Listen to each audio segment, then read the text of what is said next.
साथियों नमस्कार। पटना बिहार से मैं अमिताभ कुमार दास, आईपीएस 94 बैच, और आप देख रहे हैं मेरा अपना यूट्यूब चैनल दास बोले बिंदास। क्योंकि जब बुज़दिलों ने मुंह में दही जमा लिया हो तो दास का बिंदास बोलना जरूरी हो जाता है। साथियों, खबर आ रही है कि महाराष्ट्र के उप मुख्यमंत्री deputy chief minister Ajit Pawar की हत्या करा दी गई है और हत्या को एक दुर्घटना की शक्ल दे दिया गया है। अजीत पवार की हत्या में नई दिल्ली में बैठे बड़े बड़े राम भक्त शामिल हैं। ये बहुत रोचक और ज्ञानवर्धक वीडियो है, इसे आखिर तक दिल थाम कर देखिए। साथियों, आज सुबह 8:45 की बात है। महाराष्ट्र के उप मुख्यमंत्री यानी नायब वजीर आला अजीत पवार एक छोटे से विमान में बंबई से बारामती जा रहे थे। बारामती ही उनका होम टाउन था। जब वो विमान बारामती हवाई अड्डे पर लैंड करने लगा, उतरने लगा, तो अचानक वो हादसे का शिकार हो गया। उसमें आग लग गई और विमान में सवार 5 के 5 लोग, सारे लोग मारे गए। ये विमान जिस कंपनी का विमान था, उस कंपनी का बयान आया है कि क्रैश की वजह थी पुअर विजिबिलिटी। मतलब हवाई अड्डे पर इतना कोहरा था, इतना कुहासा था कि पायलट साफ साफ नहीं देख सका और इस वजह से विमान दुर्घटना का शिकार हो गया। साथियों, अजीत पवार के बारे में मैं आपको कुछ बातें बता दूं। अजीत पवार जो थे वो शरद पवार के भतीजा थे, नेफ्यू थे। और शरद पवार ने कई साल पहले कांग्रेस से अलग होकर अपनी एक अलग पार्टी बनाई थी, राष्ट्रवादी कांग्रेस पार्टी, जिसको संक्षेप में एनसीपी कहते हैं। और चाचा भतीजा दोनों साथ मिलकर एनसीपी चलाते थे। लेकिन कुछ साल पहले शरद पवार और अजीत पवार दोनों के रिश्तों में खटास आ गई। मामला उत्तराधिकार का था, सक्सेशन का। क्योंकि शरद पवार अब काफ़ी ओल्ड हो गए हैं। वो अपनी बेटी सुप्रिया सुले को अपना उत्तराधिकारी बनाना चाहते थे, अपना सक्सेसर। और अजीत पवार खुद शरद पवार के उत्तराधिकारी बनना चाहते थे। इसी को लेकर दोनों में, चाचा भतीजा में, खींचातानी हो रही थी। और 2023 में, आज से 3 साल पहले, अजीत पवार ने बगावत कर दी।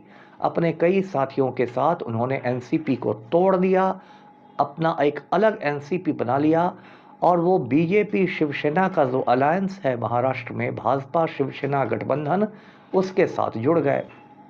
अजीत पवार को इनाम में डिप्टी चीफ मिनिस्टर की कुर्सी दे दी गई। तो अजीत पवार के बारे में मैं आपको बता दूं, वो सबसे ज़्यादा समय तक महाराष्ट्र के डिप्टी सीएम रहे हैं। 6 बार महाराष्ट्र के उप मुख्यमंत्री रहे। उन्होंने 4 मुख्यमंत्रियों के साथ काम किया और खुद भी उनका ख्वाब था कि वो महाराष्ट्र के मुख्यमंत्री बन जाए, वजीर आला बन जाए। लेकिन आज वे मारे गए, उनका सपना अधूरा रह गया। साथियों, जो मैंने हत्या की बात की कि ये हादसा नहीं, ये हत्या है, इसकी वजह मैं आपको बताता हूँ। ये हत्या क्यों है? साथियों, कुछ दिनों से बीजेपी और अजीत पवार के रिश्ते काफ़ी खराब हो गए थे। एक तो ये वजह थी कि कयास लगाया जा रहा था कि अजीत पवार की घर वापसी होने वाली है, यानी अजीत पवार और शरद पवार फिर दोनों एक हो जाएंगे और अजीत पवार बीजेपी का साथ छोड़ के शरद पवार के साथ चले आएंगे। ये बात बीजेपी वालों को, राम भक्तों को पसंद नहीं आ रही थी। दूसरी बात ये थी कि हाल में बंबई नगर निगम का चुनाव हुआ है, बॉम्बे के म्युनिसिपल कॉरपोरेशन का, लेकिन अभी मेयर का चुनाव होना बचा हुआ है।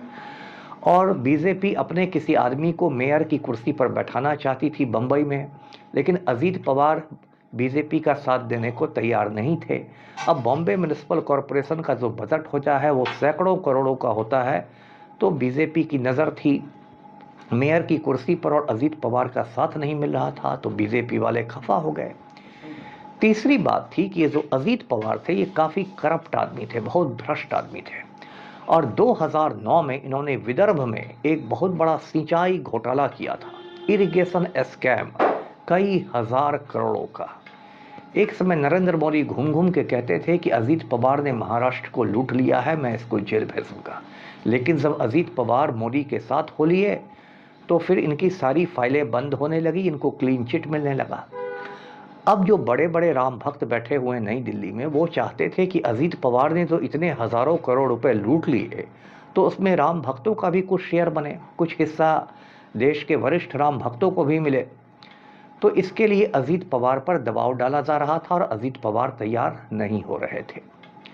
सबसे बड़ी बात कि 2-3 दिन पहले ही अजीत पवार ने मतलब इशारों इशारों में बीजेपी को धमकाया था और कहा था कि मेरे पास सबकी फाइलें हैं, मतलब मैं सबकी फाइलें खोल सकता हूं। और उसके 2-3 दिन बाद अचानक प्लेन क्रैश होता है, डबल इंजन का जिसका प्लेन था, जो आसानी से क्रैश नहीं होता है, और अजीत पवार मारे जाते हैं।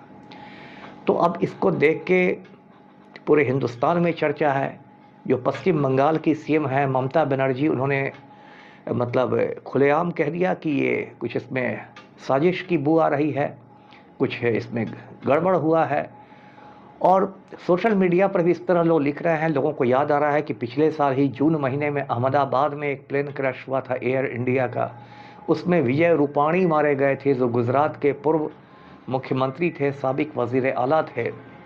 और लोगों का कहना है कि विजय रूपाणी को अहमदाबाद की एक ज़मीन घोटाला की जानकारी थी और वे उसका खुलासा करने वाले थे, उसके पहले उनको मार डाला गया।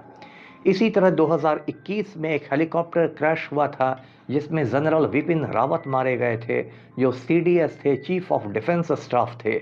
उनका हेलीकॉप्टर नीलगिरी के पहाड़ों में अचानक गिर गया था, जिसमें जनरल विपिन रावत मारे गए, उनकी वाइफ मधुलिका रावत मारी गई और लोग मारे गए। और कहते हैं कि जो मोदी सरकार अग्निवीर योजना ला रही थी इंडियन आर्मी में, उसका जनरल विपिन रावत विरोध किया करते थे, मुखालफत करते थे। तो इस तरह की बहुत सारी बातें हैं। जस्टिस लोया के बारे में आप जानते ही हैं। जस्टिस लोया तो हैं, वो देश के तड़ीपार होम मिनिस्टर अमित शाह के केस की सुनवाई कर रहे थे। जस्टिस लोया सीबीआई के स्पेशल जज थे। अचानक उनको हार्ट अटैक आया, उनका इंतकाल हो गया। उसके बाद जो जज आया उसने अमित शाह को क्लीन चिट दे दिया। तो सब कुछ बहुत सुविधाजनक तरीके से हुआ। कुछ लोगों को आज हरेन पांड्या की भी याद आ रही है। हरेन पांड्या गुजरात में मोदी सरकार के मिनिस्टर हुआ करते थे। मोदी से उनका झगड़ा हो गया तो अचानक हरेन पांड्या को एक दिन गोली मार के उनकी हत्या हो गई। हरेन पांड्या के जो पिता थे विट्ठल भाई पांड्या, वो आखिर तक कहते रहे कि मेरे बेटे की हत्या नरेंद्र मोदी ने करवाई है। जो अमेरिकी अंतरिक्ष यात्री है सुनीता विलियम्स, शादी के पहले उसका नाम सुनीता पांड्या था, वो हरेन पांड्या की कजिन है। और सुनीता विलियम्स जब हिंदुस्तान आई थी तो नरेंद्र मोदी ने उनसे मिलने की इच्छा व्यक्त की। सुनीता विलियम्स ने कहा कि मैं अपने भाई के हत्यारे से नहीं मिलूंगी। तो इस तरह की बातें आ रही हैं कि जो भी लोग टकराते हैं इन लोगों से, उनकी हत्या कर दी जाती है।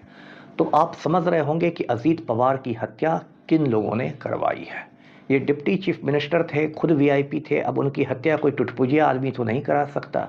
अजीत पवार की हत्या तो कोई बहुत बड़ा आदमी ही करवा सकता है इस देश का, जो कोई बहुत बड़ा राम भक्त हो, जिसका सीना 56 इंच का हो, जिसने अपनी वाइफ को छोड़ दिया हो, जिसने एंटायर पॉलिटिकल साइंस में एमए किया हो। ये सब जिसके पास रहेगा वही ना अजीत पवार की हत्या की प्लानिंग कर सकेगा। तो साथियों, इस मामले में भी कुछ नहीं होने वाला है। ऑपरेशन लीपापोती शुरू हो चुकी है, जल्दी ही कंप्लीट हो जाएगी और फिर कह दिया जाएगा कि खराब मौसम की वजह से, कोहरा और कुहासे की वजह से अजीत पवार मारे गए। तो वीडियो को लाइक कीजिए, शेयर कीजिए, चैनल को सब्सक्राइब कीजिए। धन्यवाद। जय हिंद।